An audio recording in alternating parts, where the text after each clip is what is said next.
message vous est présenté par l'Assemblée chrétienne Le Tabernacle. www.letabernacle.net.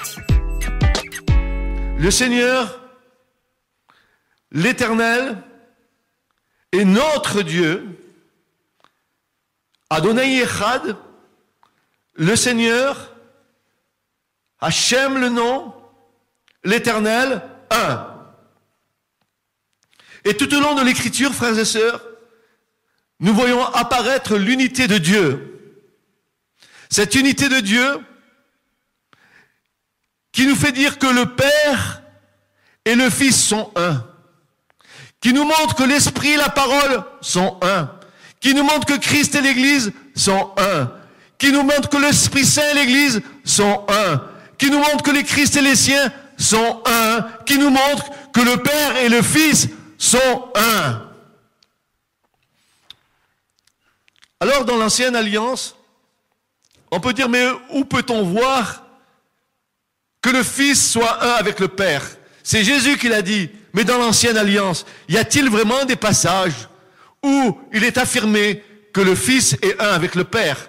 Ça pourrait enlever toutes sortes de polémiques au milieu des Juifs, n'est-ce pas? Mes amis, pour ceux qui veulent plonger les yeux dans leurs Écritures, dans les Écritures saintes, dans la parole de Dieu, pour ceux qui sondent les Écritures, car c'est elles qui rendent témoignage de Jésus. Et Jésus leur dira un jour aux pharisiens, aux sadducéens, aux scribes, il leur dit, vous errez parce que vous ne connaissez pas les Écritures. Mais c'est elles qui rendent témoignage de moi. Et quand Jésus parlait des Écritures, frères et sœurs, il ne parlait pas seulement du Nouveau Testament, il n'était pas encore écrit. Il parlait de l'Ancien Testament. Il disait que lui, il était au cœur, au centre de la révélation du Père. Et bien sûr, frères et sœurs, si nous avons les yeux de l'Esprit, nous comprenons qu'au départ de la création, Jésus y était.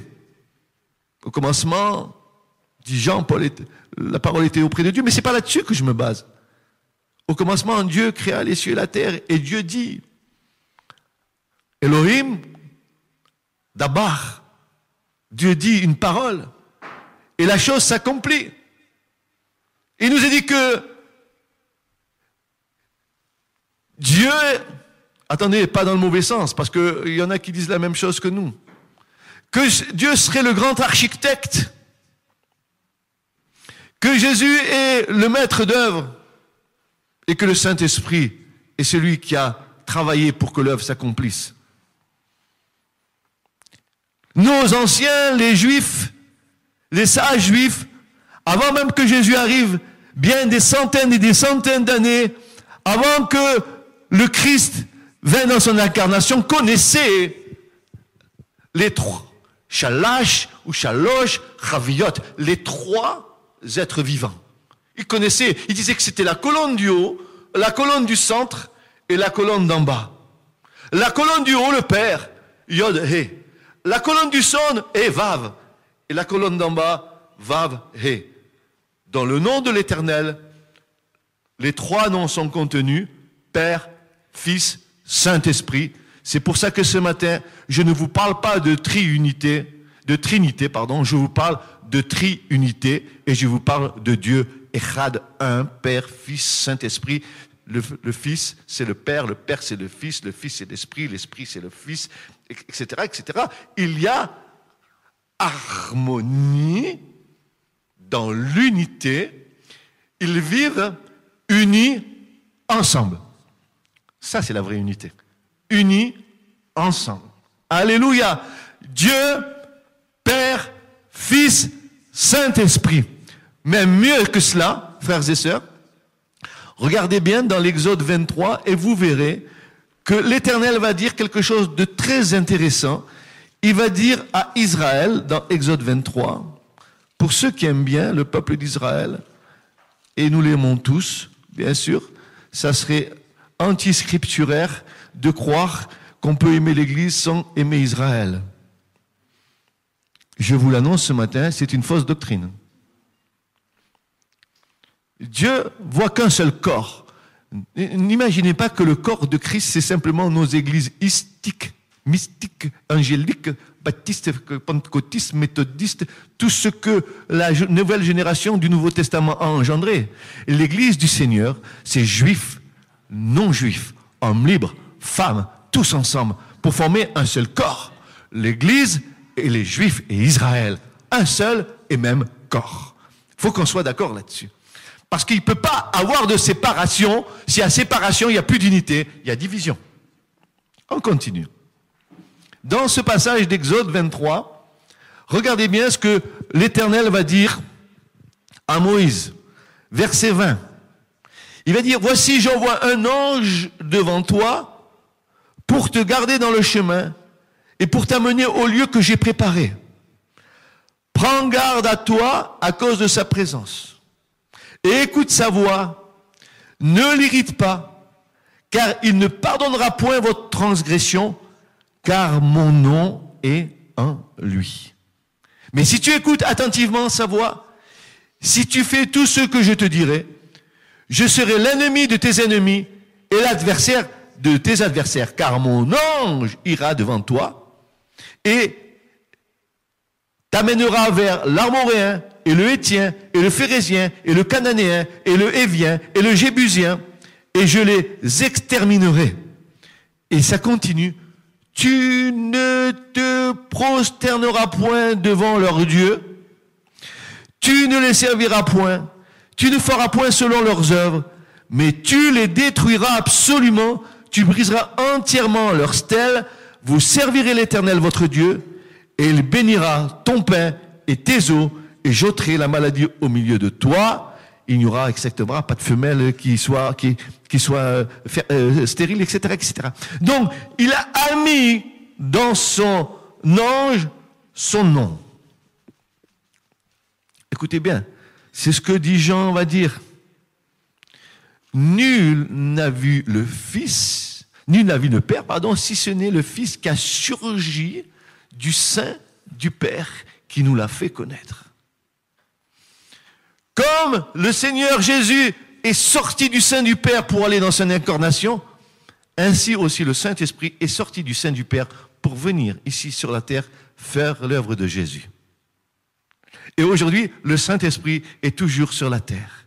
Vous le savez ça, que le Saint-Esprit est toujours sur la terre et que l'Esprit il est en train de soupirer, comme l'Église, en train de dire Maranatha, reviens vite Seigneur Jésus, parce que l'Esprit de Dieu, dans sa position terrestre, frères et sœurs, il n'est pas orphelin, mais il aimerait bien retrouver le Saint, l'unité dans la divinité. Pour l'instant, il est en mission sur la terre. Voyez-vous, le Père n'est rien sans le Fils. Le Fils n'est rien sans le Père. L'Esprit n'est rien sans le Fils. Et le Fils n'est rien sans l'Esprit. Ils sont tous trois un. Alors, comment comprendre ensuite l'unité des croyants? Vous allez voir que ça va nous amener loin. Il fallait établir une base. La base de l'unité des croyants se va sur la base de l'unité de la divinité. Dieu est un, les croyants doivent être un, l'Église doit être une, etc., etc. Nous allons développer tous ces sujets-là ce matin. Je voudrais que nous soyons bien au clair là-dessus.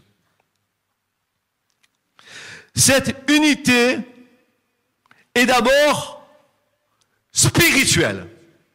Oh, écoutez bien, l'unité est d'abord spirituelle. Il ne peut pas avoir d'unité sans qu'elle soit spirituelle, car Dieu est esprit. Vous dites amen, parce que ça c'est une vérité fondamentale. Dieu est esprit, et l'unité est d'abord spirituelle. D'abord, avant toute chose, spirituelle. Jamais charnel, jamais physique. Dieu est esprit, et l'unité qu'il veut nous donner, c'est dans son esprit. Une réalité que Dieu lui-même va réaliser en Jésus-Christ. Regardez bien comment Jésus a prié. Jean 17, versets 21 et 23, il va dire ceci. Vous le savez bien, ce chapitre 17, excusez-moi, j'ai envie de vous enrichir de choses bonnes, de perles. Jean 17 est considéré comme la prière sacerdotale, la véritable intercession de Christ devant l'autel des parfums, comme le souverain sacrificateur rentré pour allumer l'autel des parfums et intercéder auprès de Dieu. Jésus a intercédé pour nous auprès du Père dans son rôle de souverain sacrificateur. Qu'est-ce que Jésus a dit dans cette prière sacerdotale? Regardez bien les paroles lourdes de conséquences. Jésus a dit que tous soient un. Amen. Que tous soient un. Mais comment? Comme toi, Père, tu es en moi, et comme moi, je suis en toi, afin que eux aussi soient un en nous, pour que le monde croie que tu m'as envoyé. Jésus définit à cet instant l'unité qu'il désire, une parfaite union de tous les croyants qui possèdent une même nature spirituelle, comme c'est le cas du Père et du Fils, afin que le monde soit convaincu de la vérité de l'Évangile. Voilà une autre pierre posée. L'unité des chrétiens, attendez, on va voir chrétiens, chrétiens et chrétiens. Et encore chrétiens. On va voir tout ça. L'unité des enfants de Dieu se fait par l'Esprit de Dieu. Nous sommes unis par le Saint-Esprit. Si nous n'avons pas reçu l'Esprit de Dieu, il ne peut pas avoir une unité spirituelle entre nous. Et ça, c'est important, frères et sœurs. C'est important, c'est que l'unité que Dieu veut, elle n'est pas sur un plan physique, elle n'est pas sur un plan charnel. Et je comprends très bien pourquoi Dieu a voulu ça. Vous comprenez? L'unité spirituelle entre nous, par le Saint-Esprit, c'est la seule raison valable d'être en Christ. Parce que la chair nous divise. Vous êtes d'accord avec ça? Même si j'ai reçu l'Esprit de Dieu en moi aujourd'hui, je peux me diviser. Mais ce n'est pas ce que Dieu veut. Ce que Dieu veut, c'est que nous soyons unis par et dans l'Esprit. Parce que Dieu l'a accompli en Jésus-Christ. Et il y a un paradoxe. Il y a un paradoxe dans l'Écriture que nous verrons un peu plus tard. Cette unité-là, il nous est difficile de la vivre sur le plan naturel. Car autant d'hommes, autant de femmes, autant de choses différentes. Autant de pensées différentes. C'est pour ça qu'on ne peut pas parler d'unité des croyants si elle ne repose pas sur la parole de Dieu. Sinon, nous allons foisonner dans nos pensées. Et le Seigneur nous dit, mais attendez, je suis bien d'accord avec vous, mais vos pensées ne sont pas mes pensées. Ce que toi tu penses de l'unité n'est pas ma pensée à moi. Toute la parole de Dieu n'a pas besoin d'interprétation particulière, dit Pierre. Elle s'explique elle-même. C'est une lumière prophétique que nous avons dans l'Écriture et que nous ne devons pas mettre sous le boisseau au bénéfice de nos propres pensées. Je continue. Vous suivez jusqu'à présent? Nous croyons que cette prière a été exaucée, premièrement, par la création de l'Église, corps de Christ. Jusqu'à là, dit Jean, les enfants de Dieu étaient dispersés. Jean 1, 11, 52. Ils étaient dispersés, mais par l'œuvre de la croix, Christ a rapproché ceux qui étaient séparés. Il les a réconciliés avec Dieu et entre eux, les faisant désormais membres d'un seul corps. Ne vous y trompez pas.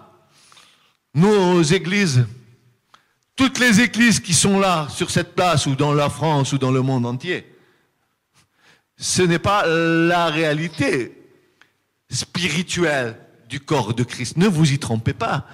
Tous ne sont pas dans cette réalité spirituelle.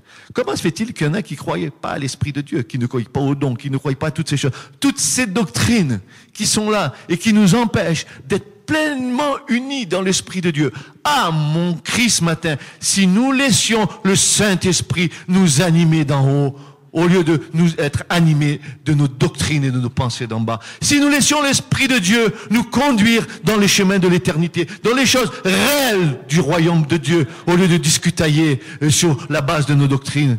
L'Esprit de Dieu, c'est l'Esprit de Dieu qui est un avec le Père et qui est un avec le Fils. jamais, jamais, jamais le Saint-Esprit ne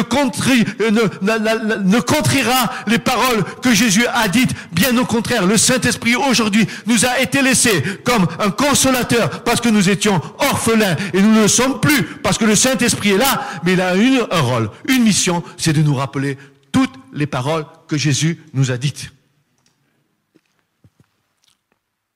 Est-ce que vous êtes encore d'accord avec moi? Ok, alors on peut continuer. Dans ce corps de Christ, créé le jour de la Pentecôte, juifs et païens, esclaves et libres, hommes et femmes sont un en Christ. C'est un grand mystère. C'est le mystère de l'Église. Paul dit, je vous dis, un grand mystère dans Éphésiens 2. Il va vous dire ceci, Dieu a fait des nations coparticipantes à l'héritage avec Israël. Il n'y a pas de différence entre Israël et nous dans l'unité spirituelle que Dieu a déjà réalisée dans les lieux célestes. Il ne manque plus qu'à Israël d'être baptisé dans le Saint-Esprit pour rejoindre l'unité que Dieu veut. Non pas dans une unité de fait physique, mais dans une unité spirituelle. Attendez, frères et sœurs, c'est là où le bas blesse. C'est là où le bas blesse et que nous avons une mauvaise conception de l'unité que nous devons vivre sur la terre. Par le baptême du Saint-Esprit, tout croyant est immergé en Christ, rattaché au corps, uni à la tête, comme à tous les autres membres. Regardez bien ce que dit l'Écriture. 1 Corinthiens 12 et verset 13. Ouvrez vos Bibles. Soyez des Béréens. Contrôlez-moi. Si je dis une ânerie, dites-le moi. Si je dis quelque chose de faux, reprenez-moi. 1 Corinthiens 12 et verset 13. Car aussi nous avons été tous baptisés d'un seul esprit pour être un seul corps, soit juif, soit grec, soit esclave, soit homme libre. Et regardez bien, et c'est là l'importance. Nous avons été tous abreuvés pour l'unité. Mais de quoi? Pour l'unité d'un seul esprit, car aussi le corps n'est pas un seul membre, mais plusieurs. Nous avons été abreuvés d'un seul esprit pour l'unité d'un seul esprit. Frères et sœurs, aujourd'hui, nous trouvons notre unité en Jésus-Christ. Amen. Nous trouvons notre unité en Jésus-Christ. Vous pouvez le répéter. Nous trouvons notre unité en Jésus-Christ. Nous avons été baptisés en lui. Vous tous qui avez été baptisés en Christ, vous avez revêtu le Christ. Galates 3, n'est-ce pas? Mais mon frère, ma sœur, dis-moi, quand tu dis que Jésus-Christ est Seigneur, par quel moyen tu le dis? Par le? Car nul ne peut dire que Jésus-Christ est Seigneur et Sauveur si ce n'est pas. Eh oui, tous ceux qui confessent Jésus-Christ Seigneur et Sauveur, c'est tous ceux qui sont nés de l'Esprit de Dieu. C'est pour ça que Jésus va vers Nicodème, il va lui dire, mais il faut que vous naissiez d'en haut. Ce qui est né de la chair est chair, mais ce qui est né de l'esprit est esprit. Il faut une nécessité impérieuse, une nécessité vitale. Je vais vous le dire, naître de l'esprit, c'est une question de vie ou de mort. Ah bon? Bien sûr. Si tu n'es pas né de l'esprit, tu ne peux pas rentrer dans le royaume de Dieu.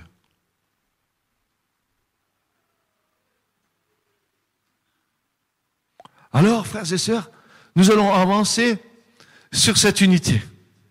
Nous allons voir comment cette unité spirituelle nous est donnée. Cette unité est déjà une réalité accomplie en Christ. Paul, dans les Galates, au chapitre 3, 27-28, il va dire, vous êtes tous un en Jésus-Christ. Tous un en Jésus-Christ. Et malgré que nous ayons des frères avec qui nous n'avons pas de contact, ni rien du tout, on disait dimanche qu'on voudrait bien, etc., sachez, mes frères et sœurs, rassurez-vous, même si nous ne pouvons pas le faire, Jésus l'a déjà fait. Jésus a déjà fait cette chose. Et vous allez voir pourquoi que c'est difficile de pouvoir la réaliser sur le plan terrestre. Parce que Jésus a dit, là, la nouvelle alliance, frères et sœurs. Comment est la nouvelle alliance? L'ancienne alliance, souvenez-vous, les Juifs ont dit, tout ce que l'Éternel a dit, nous le ferons. 2 jours après, le veau d'or, bam! Mais dans la nouvelle alliance, frères et sœurs, l'homme n'a rien eu à faire. C'est Jésus qui a tout fait. Et dans l'unité, l'homme n'a rien à faire. C'est Jésus qui l'a déjà faite. Par l'œuvre de la croix. Alléluia. Et vous allez voir que dans cette chose-là, Jésus a bien pensé que malgré que l'Esprit soit donné, que nous demeurons tous dans un corps de chair et dans un corps de péché encore. Que la puissance du péché, elle est encore en nous, qu'on le veuille ou non. Que la loi du péché est inscrite dans nos membres, dit Paul. C'est pour ça que l'unité, elle ne peut pas se faire au niveau humain. Elle peut se faire qu'au niveau de l'esprit. C'est Jésus qui l'a faite pour nous. Maintenant, nous aurons des choses à faire quant à cette unité-là. Mais vous allez voir la petite nuance qui est de taille. Ce que l'apôtre Paul nous a demandé. Il nous a demandé de faire quelque chose qui va nous rapprocher de nos frères. Mais pas comme nous le pensons. Vous verrez bien tout à l'heure. Nous allons continuer parce que ça vaut le coup de continuer. Jésus le savait bien que par la nature humaine, fût-elle elle-même régénérée, un obstacle interviendrait quant à cette unité. La chair ne peut être unie. Elle est pécheresse. Quoique nous soyons nés à nouveau, nous demeurons dans une nature pécheresse. Et cela empêche notre unité terrestre et physique. C'est pour ça que Jésus l'a voulu spirituel. Là, l'homme n'intervient pas. C'est l'Esprit de Dieu qui est venu en nous, nous baptiser de son Esprit. C'est même pas de notre ressort. Ça n'a rien à voir avec nous. C'est Dieu lui-même qui a fait la chose. Et c'est Dieu nous-mêmes qui nous a unis dans son Esprit. On n'y est pour rien. C'est un don de Dieu. Ou que j'aime ce sujet. Que j'aime cela. J'aime ce sujet parce qu'il me réconforte dans mon cœur de savoir que des fois, vous savez, on a tendance à se culpabiliser parce qu'on voit qu'on n'a pas ou peu de relations avec les autres églises. Et on est dans une culpabilité grande en disant, mais Seigneur, on a fait nos enfants, on a tout fait pour aller vers eux et ça ne marche pas. Et Jésus te dit, mais ne t'inquiète pas. Ils me confessent. Ils ont le même esprit que tu as. Alors toi, prie et laisse-moi faire. Parce que ça, c'est pas l'œuvre de l'homme, c'est l'œuvre de Dieu. Là où tu n'as aucune part à faire, toi non plus. Attendez, ça ne veut pas dire qu'on n'a rien à faire et qu'on n'aille pas voir nos frères. Oh non, non. On va continuer. On va continuer. Cette unité est spirituelle. C'est l'unité de l'esprit. Elle n'est pas produite par l'organisation ni par les efforts des hommes. Je souligne. Cette unité-là, c'est l'unité de l'esprit. Elle n'est pas produite ni par l'organisation, ni par les efforts des hommes. Niet, niet, niet, niet. Frères et sœurs, je veux vous rappeler tous les réveils qui ont eu lieu ces dernières années. Où on a vu, à un moment donné, les pasteurs aller entre eux, ils se sont retrouvés pour faire une œuvre ponctuelle. Regardez maintenant. Il n'y a plus rien derrière. Ça a été un temps où Dieu a mis sa grâce en mouvement pour quelque chose. Vous savez, quand Dieu fait un réveil, c'est pas pour que nous vivions des choses spirituelles puissantes. Dieu, quand il fait un réveil, c'est pour sauver des âmes. Quelle différence, frères et sœurs, quelle différence entre la chair et l'esprit. Dieu, il a en vue des choses bien meilleures que nous. Nous, on veut réjouir notre chair, mais lui, il veut réjouir son esprit. Alléluia! J'aime le Saint-Esprit. J'aime le Saint-Esprit. Et je demande à Dieu d'être encore plus sensible à son esprit. Plus sensible. Cette unité, nous avons à la conserver. L'unité de l'esprit par le lien de la... Alors vous dites, mais alors, on doit aller. Et Paul nous dit, autant que cela dépend de vous, soyez en paix avec tous les hommes. Ah, ça veut dire qu'avec certains, on ne peut pas. Autant que cela dépend de vous. Soyez en paix avec tous les hommes. Le lien de la paix, nous le voulons, nous le désirons. Mais si, frères et sœurs, on ne peut pas, comment on fait? Laissons le Seigneur régler cette question. Laissons-le régler cette question. un jour à venir. Alors bien sûr, excusez-moi frères et sœurs, écoutez bien cette chose. Dans cette unité, il n'y a pas de place pour l'individualisme.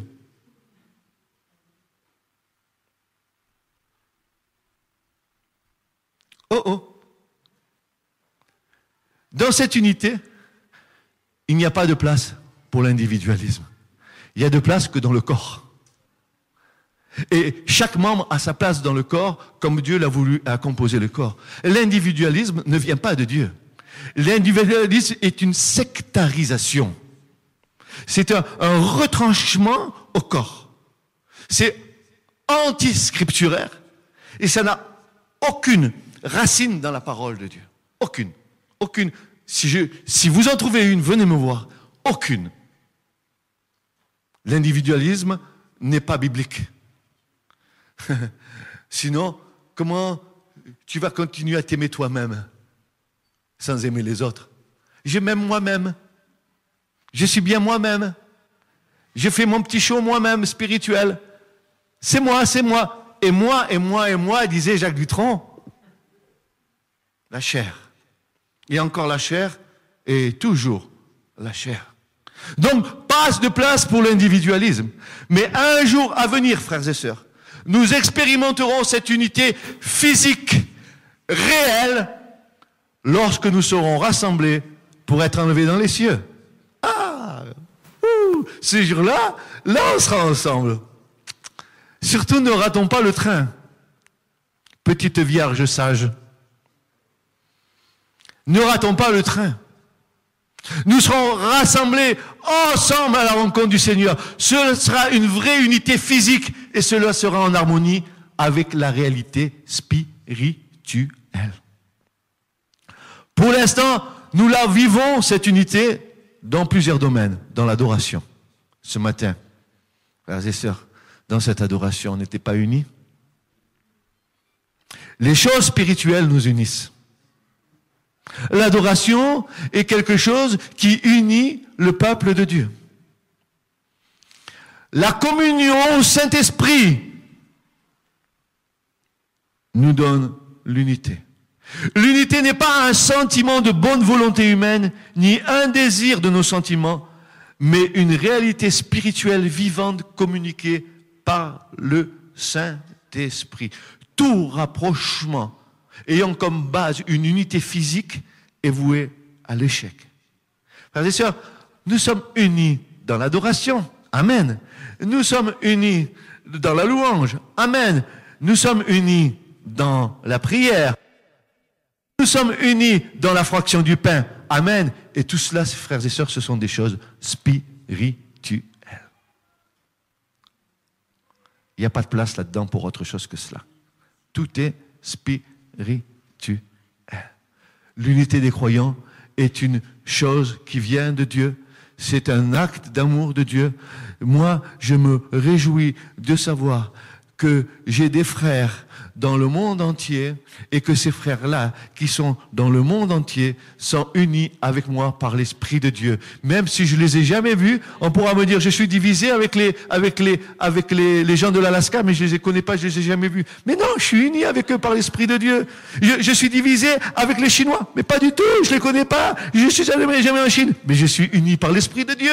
Ils ont le même esprit que moi. Ils ont reçu le même baptême du Saint-Esprit que moi. Alors je dis gloire à Dieu pour cette unité que je ne vis pas, mais qui est une réalité dans les lieux célestes, que Jésus a compris à la croix, qu'il soit un, comme moi et Père, nous sommes un, toi en moi et moi en toi, et eux en moi. Et eux en moi. Souvenons-nous de ce psaume, frères et sœurs, que nous avons souvent tendance à dire, le psaume 133, oh, qu'il est doux, qu'il est agréable ou bienséant pour des frères, puis des sœurs, d'habiter. Ah oui, ils habitent où? Ben oui, dans la maison du Seigneur. Ensemble. Ah non, vous allez voir la nuance. La traduction hébraïque nous dit d'habiter unis, ensemble. Ça veut dire, frères et sœurs, qu'on peut être ensemble sans être unis. Mais si nous sommes unis ensemble, alors il est l'onction descend. La présence de Dieu vient. L'onction de Dieu descend sur nous. La présence de Dieu vient et fait son œuvre. Alléluia. Si nous voulons voir une puissante onction de Dieu au milieu de nous, alors soyons unis ensemble par l'Esprit du Seigneur. Pas parce qu'elle est sympa, Laurence.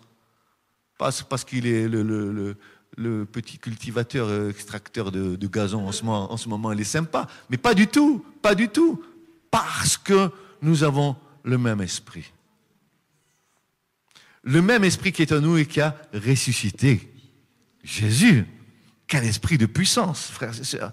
Et c'est pour cela, frères et sœurs, que nous devons avoir une réalité spirituelle qui est devant nous et que souvent nous n'avons pas compris parce que nous ne l'avons pas appuyé sur la parole de Dieu. Il y a encore un autre psaume, le psaume 122.3 qui nous parle aussi de Jérusalem. Jérusalem bien unie ensemble en elle-même. Il nous est dit dans le psaume 123. Jérusalem bien unie ensemble en elle-même. Ah, c'est pas français cette histoire. Mais non, bien unie ensemble en elle-même. La Jérusalem d'aujourd'hui, elle n'est pas unie ensemble. La Jérusalem terrestre, elle n'est pas unie ensemble. Quand elle sera unie ensemble, c'est quand la Jérusalem céleste, elle descendra du ciel. Alors là, oui, frères et sœurs. Alors il y aura la perfection de la Jérusalem céleste qui viendra au milieu de l'imperfection de la Jérusalem terrestre. Cette Jérusalem terrestre qui, pour moi, c'est... Francis, tu le dis ou pas? Oui, tu le dis, tant pis. Pour moi, elle est sous la malédiction. Mais tu plaisantes, Jérusalem, terre de sainte. Oui. Mais Jérusalem, combien de fois a-t-elle été détruite et le peuple déporté? Parce que son origine, c'est une Étienne. Et sa mère était Étienne et son père était Armoréen. Armoréen, c'est celui qui adorait les dieux des montagnes. L'Étienne, c'est celui qui venait de l'Est asiatique. Tous les pronostiqueurs et tous les occultistes. Elle tient son origine, sa fondation de ces peuples-là. Et Ézéchiel a dit, le jour où je naquis, mon nombril ne fut pas coupé. Je n'ai pas été lavé dans l'eau et salé de sel. Le sang était sur moi. Ézéchiel 16, n'est-ce pas? C'est de quoi tout ça? Mais ça parle de quoi toute cette chose? Ça parle que le Seigneur fait ses œuvres parfaitement, que l'homme n'a rien à voir dans les œuvres de Dieu.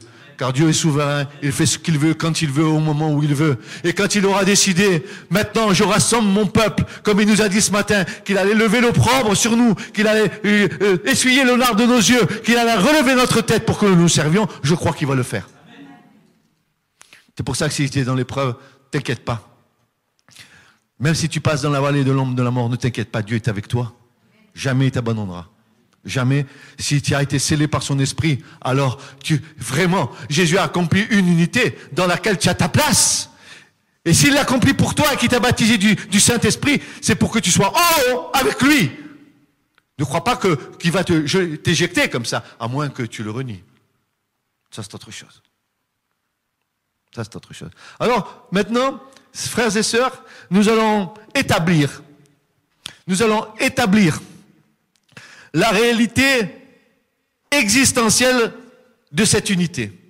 L'unité n'existe que sur la septuple base indiquée d'Éphésiens 4, versets 4 à 6, entre les enfants du même Père, adorateurs du seul Christ, ayant reçu le seul baptême du Saint-Esprit, tous membres du même corps, ayant une seule foi et une seule espérance du retour du Seigneur. Voilà les sept bases de l'unité. 1. Un même Père. 2. Un seul Christ. 3. Un seul baptême. 4. Membres d'un seul corps. 5. Ayant une seule foi. 6. Une seule espérance. 7. Le retour du Seigneur. Sur une telle base, notre unité est indestructible. Mais elle est annulée lorsque l'un des 7 éléments vient à manquer. Nous remarquons, frères et sœurs, que dans cette septuple base concernant l'unité, nous remarquons encore que tous ces éléments que Paul nous montre sont de nature spirituelle. Encore spirituelle. spirituel. Je ne vois pas encore Paul qui nous parle de nous rassembler entre frères et sœurs, d'aller vers ceux qui... Vous allez voir ce que Paul dit et ce que l'Esprit de Dieu nous dit. Ce que nous devons comprendre, c'est qu'autant que cela dépend de nous-mêmes, allons vers ceux qui nous accueillent, ceux qui nous reçoivent. Si on ne te reçoit pas, ça ne veut pas dire qu'il y ait division, elle est division de fait, physique, mais dans l'esprit. Si le frère qui ne me reçoit pas est baptisé du Saint-Esprit, comme je suis baptisé, je sais qu'il est uni en Christ et que peut-être un jour ou l'autre, la chose pourra changer. Je dis bien un jour ou l'autre. Et même si elle ne change pas, ça n'enlève rien à l'acte souverain de Dieu. Je n'ai pas à juger moi, ce que Dieu fait. Ce que Dieu fait. Et peut-être que même nos divisions que nous voyons comme mauvaises, elles servent le plan de Dieu. Moi, je ne veux pas préjuger de rien. Mais peut-être que même ces divisions-là, c'est dans le plan de Dieu. Parce que vous ne croyez pas que Dieu il tient toutes ces choses entre ses mains? Vous ne le croyez pas ça, qu'il tient tout entre ses mains? Mais bien sûr qu'il tient tout entre les mains. Rien de ce qu'il a projeté, rien de ce qu'il a annoncé ne trouvera sa finalité dans ce oui et dans cet amen du Christ. L'unité existe dans la diversité des membres et des dons et non pas dans l'uniformité. Hein? Pas dans l'uniformité. Par contre, et c'est là où je veux en venir, frères et sœurs, par contre, il y a une réalité qui s'impose. Comme dit Paul, nous devons progresser jusqu'à ce que nous soyons tous parvenus à l'unité de la foi. À l'unité de la foi. Éphésiens 4, verset 13. Que nous devons progresser ensemble jusqu'à ce que nous soyons tous parvenus à l'unité de la foi. Et ici, nous avons un paradoxe très très important. Nous sommes un en Christ et Paul nous dit, soyez toujours un aussi dans la pratique. Ça veut dire que la réalité spirituelle, elle doit se vivre aussi sur la base terrestre. Ça veut dire que dans l'église locale, nous devons être unis ensemble et un. Nous devons être un ensemble et vivre cette unité comme le Seigneur nous le demande. Avec nos frères de l'extérieur, autant que cela dépend de nous. Nous, et bien sûr d'eux aussi, que nous soyons en paix les uns avec les autres. S'il n'y a pas de paix, ne nous lamentons pas, ne nous culpabilisons pas, laissons le Seigneur faire ce qu'il a à faire. N'allons pas chercher des poux sur la tête là où il n'y en a pas. N'allons pas gratter là où il n'y a pas. Notre bonne volonté humaine, frères et sœurs, n'a jamais abouti à quelque chose qui soit dans le temps ou quelque chose qui soit définitif. Jamais. Frères et sœurs, on peut avoir aujourd'hui de bonnes relations les uns envers les autres et demain dire, frère, je te quitte ton église. Qu'est-ce que je vais dire? On n'est plus unis. Je te dirai, mon frère, ma sœur, tu peux partir. Je te bénis au nom du Seigneur, mais je sais que tu as l'Esprit de Dieu. Va, parce que le Seigneur va te conduire là où il doit te conduire. Et si tu fais une erreur, le Seigneur saura te parler aussi. Mais je n'ai pas, moi, à juger. Je n'ai pas, moi, à porter un regard sur cette chose, parce que c'est Dieu qui est le juge de toutes choses. Il ne faut pas se tromper, c'est tout. Je pense aussi que dans le spirituel, il ne faut pas prendre ses désirs pour des réalités. Je crois que nous devons déprogrammer le cinéma évangélique que nous sommes faits par nos pensées et de revenir à la base scripturelle de la parole. La parole n'a jamais trompé personne. Jamais. Dieu ne trompe personne. Dieu n'est pas un homme pour mentir et un homme pour tromper. La parole de Dieu est oui et amen. Elle est vérité. Et jamais la parole de Dieu nous trompera. C'est nous qui donnons des interprétations particulières à la parole de Dieu et qui nous égarons dans le système de nos pensées et qui parlons à tort et à travers de choses que Dieu n'a même pas dites. C'est là où il y a le grand danger. Alors, bien sûr, là, nous constatons que le paradoxe, c'est que je suis un en Christ, mais qu'en réalité, nous ne le sommes pas sur le plan physique et terrestre. Vrai ou pas? Je ne sais pas combien il y a de milliards ou de millions de gens nés de l'Esprit de Dieu. Mais je ne pourrais pas vous dire non plus le nombre de divisions qu'il y a dans les églises dans le monde entier. Est-ce que le Seigneur ne le sait pas? Est-ce qu'il ne le sait pas, le Seigneur? Bien sûr qu'il le sait. Bien sûr qu'il le sait. Est-ce que nous croyons, frères et sœurs, qu'il y a en nous une possibilité de dire, je vais être l'instrument de Dieu pour aller faire l'unité entre les églises? Eh bien, je vais vous dire une chose. Si une telle pensée est en vous, faites attention de ne pas vous tromper.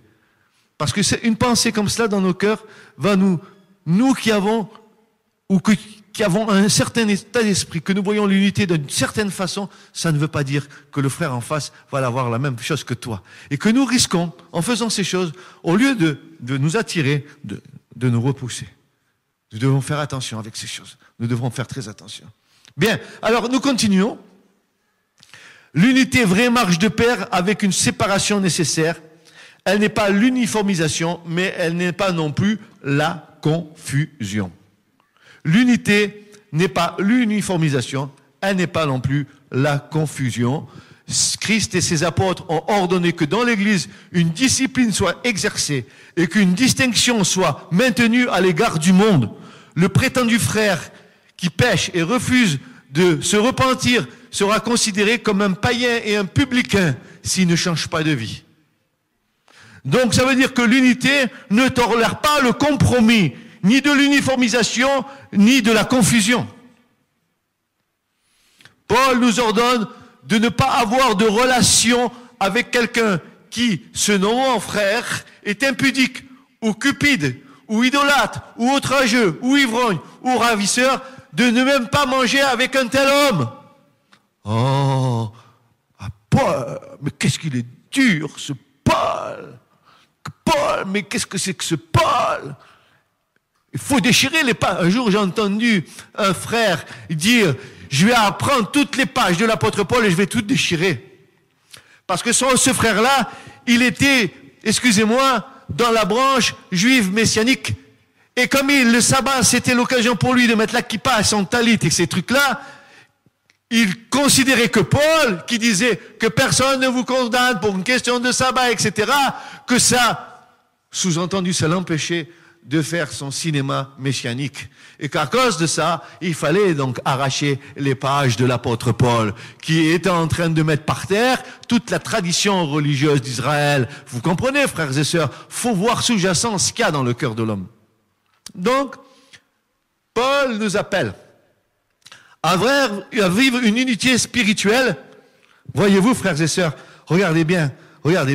Quand Paul parle de péché, quand Paul parle de frère, c'est une notion encore spirituelle. Pourquoi?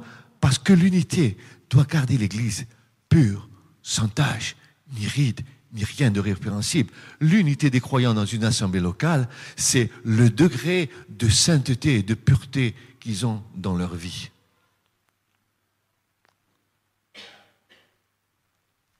Vous comprenez ce que je vous dis? Ça vous choque? C'est pour ça que Paul, quand il dit qu'un frère qui est outrageux, impudique, etc., n'allez même pas manger avec lui. N'allez pas vous souiller même le pan de votre vêtement avec lui. C'est impossible. C'est impossible d'aller avec de tes hommes. On ne marche pas. Comme dit le psaume 1, éloigne-toi du chemin des pécheurs. Éloigne-toi de cela. C'est pas bon pour toi et pour ta santé spirituelle. Nous devons juger ceux du dedans, dit Paul, et ôter le méchant du milieu de nous. L'apôtre écrit encore, ne vous mettez pas avec les infidèles sous un joug étranger. Je vais vous dire ce matin, si certains continuent à vivre leur foi en disant qu'ils appartiennent à Jésus et qu'ils continuent à flirter, à forniquer avec le monde, gare à eux. gare à eux, gare à eux, gare à eux, parce que le Seigneur est patient, mais la patience de Dieu a une limite. Fais attention, n'aie pas un cœur partagé, ne claudique pas de pied, ou tu es avec Dieu, ou tu es avec Baal, mais n'aie pas une position médiane. Fais attention, fais attention. Tu crois que Dieu, il te voit pas? Tu crois que Dieu, il te voit pas? Tu peux te cacher dans un trou de souris, mais il va te voir. Tu peux monter aux cieux, il y sera. Tu peux aller dans une caverne, il y sera. Où tu vas fuir loin de son esprit? Il te voit, il te voit. Et excuse-moi, tous tes actes, et ce matin, ce n'est pas du baratin, tous tes actes, ils sont inscrits sur le livre de vie. Tous tes actes. Ne crois pas que Dieu ne te se souviendra pas de toi. Oh, mais il y en a des milliards. Qu'est-ce qui, des milliards, mais tu crois, qui est ton Dieu, tu le connais? Des milliards. Ça lui fait peur, les milliards? C'est lui qui a tout créé. Tu crois qu'il ne sera pas capable de sortir ton nom et de dire, eh ben voilà, on va parler ensemble. On va parler ensemble.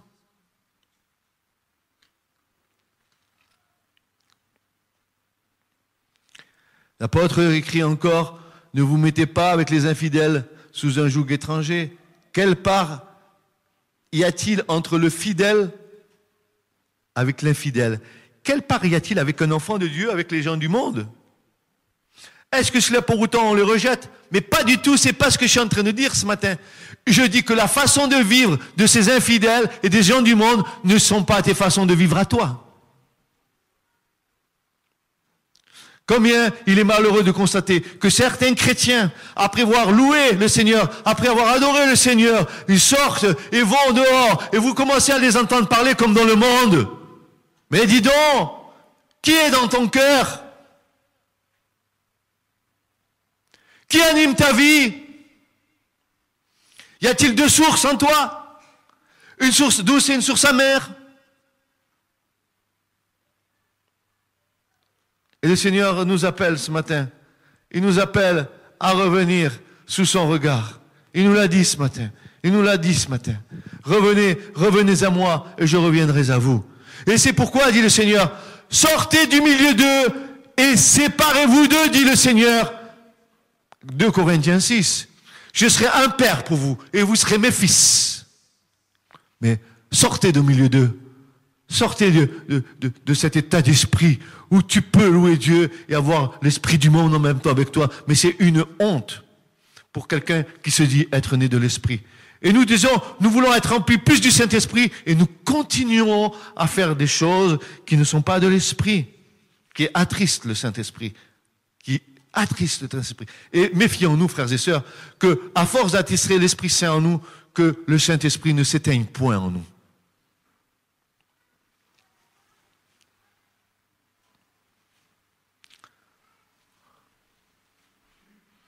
Dans cette fin des temps, frères et sœurs, il y aura 2 unités qui nous sont proposées. Écoutez bien. Et il y a 2 unités qui s'opposent aujourd'hui, dans notre génération et dans les siècles à venir.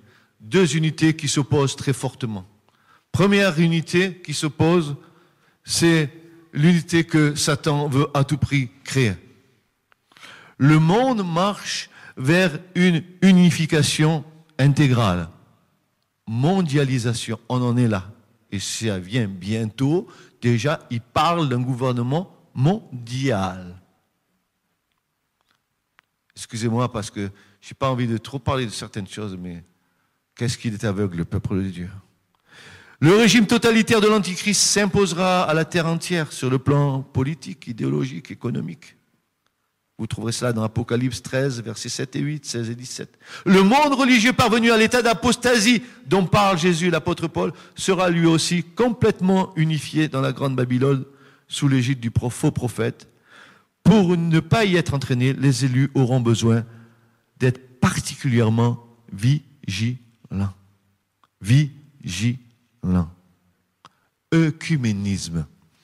Est-ce que vous croyez que l'œcuménisme, on va être bien avec tout le monde, que l'œcuménisme est une réalité du royaume de Dieu?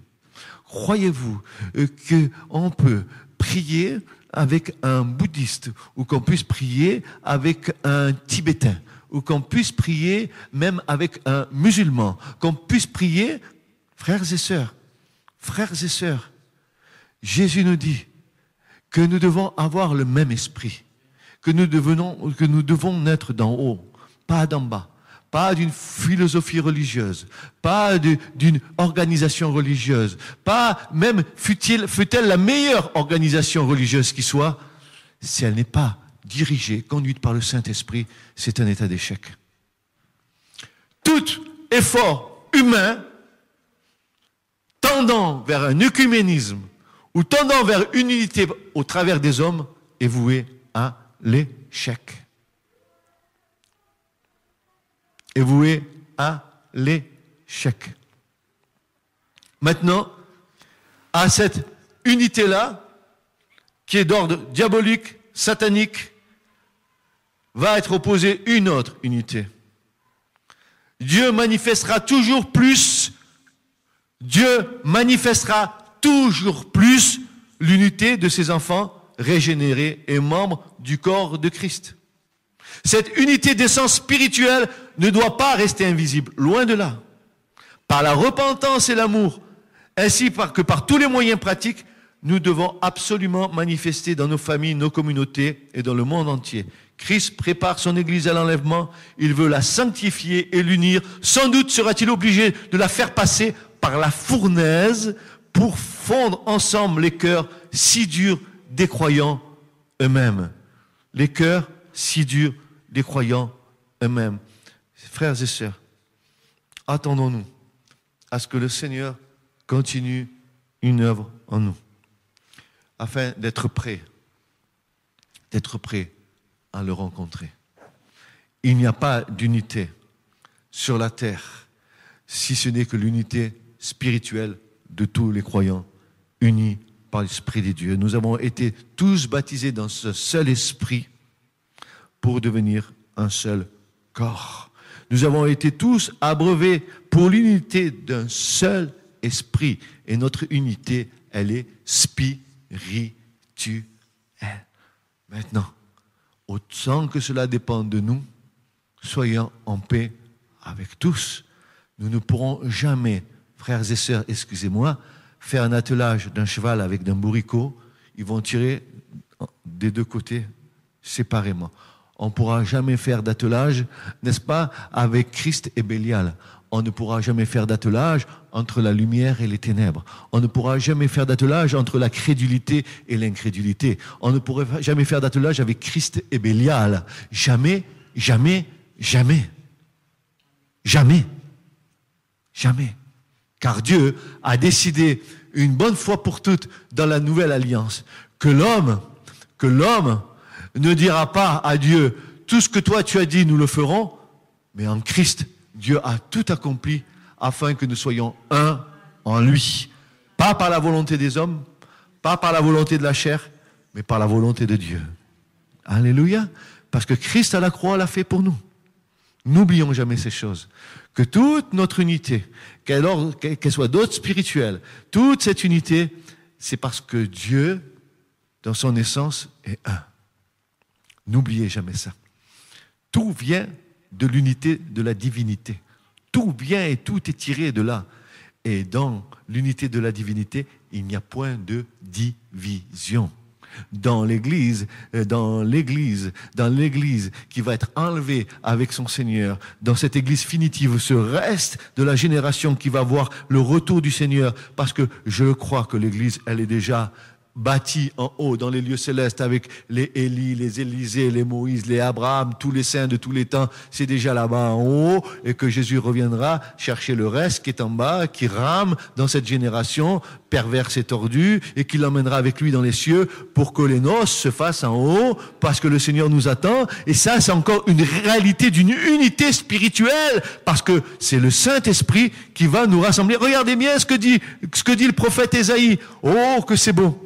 Oh, que c'est beau. Ésaïe va nous dire ceci. C'est pour nous. Et je crois que c'est pour nous, de tout mon cœur. Il va dire ceci, dans Ésaïe 34. Oh là là, que c'est tellement beau ce passage. Il va dire ceci. Cherchez, verset 16, cherchez dans le livre de l'Éternel et lisez. Pas un d'eux ne manquera. Ça me rassure. Pas un d'eux ne manquera. L'un n'aura pas à chercher l'autre. Et oui, parce que c'est Dieu qui va rassembler. Car ma bouche l'a commandé et mon esprit les a rassemblés. Alléluia. Ma bouche l'a commandé et mon esprit les a rassemblés. C'est l'Esprit de Dieu qui nous rassemblera dans l'unité pour monter à la rencontre de Jésus. Frères et sœurs, ne cherchons pas l'impossible. L'impossible a été déjà fait par Christ. Ne cherchons pas à nous. Ne cherchons pas à nous aller avec notre bonne volonté. C'est louable. C'est très humain. C'est très sentimental. Mais ça manque de réalité spirituelle. La réalité spirituelle, c'est que au moment, au temps fixé par Dieu, à la voix de l'archange, au son du chauffard, alors les morts en Christ ressusciteront les premiers. Et nous, les vivants qui seront restés, en un seul instant, nous serons transformés en un clin d'œil. En grec, en atomos, plus rapide que la fission nucléaire. Hop, comme ça, rassemblés. C'est fini. Rassemblés. Ça n'a rien à voir avec la chair, ça, n'est-ce pas? Si on doit être rassemblés, alors on prend la voiture, où c'est le rassemblement, il y a combien de kilomètres? Non, non. En un clin d'œil. C'est fait. Oh, alléluia.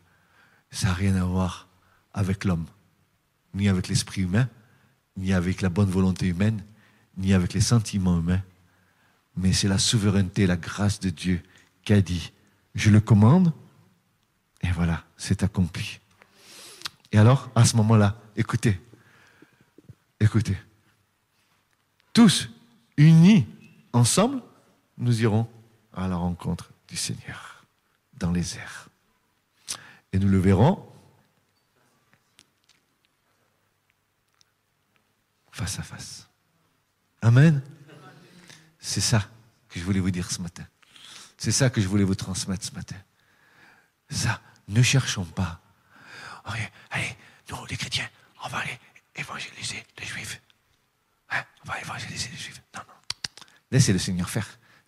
Il a un plan pour Israël. Qu'est-ce que tu vas faire de mieux que ce qu'il va faire lui? Il a tout prévu.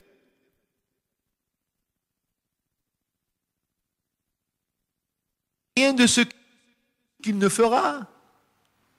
Et à un moment donné, quand le dernier des pagaïus que nous sommes, les païens du monde, là, qui sera rentré dans la grâce, alors le voile sera ôté sur Israël. Et le reste, selon l'élection de la grâce, rentrera aussi. Et nous serons un seul corps dans le Seigneur, juifs, non-juifs, grecs, barbares, si tout ce que vous voulez, hommes, femmes, esclaves, libres, peu importe, tous ceux qui auront cru, baptisés dans l'Esprit du Seigneur, ils seront un pour aller à la rencontre du Seigneur dans les airs. Amen. Ce message vous a été présenté par l'Assemblée chrétienne Le Tabernacle. www.letabernacle.net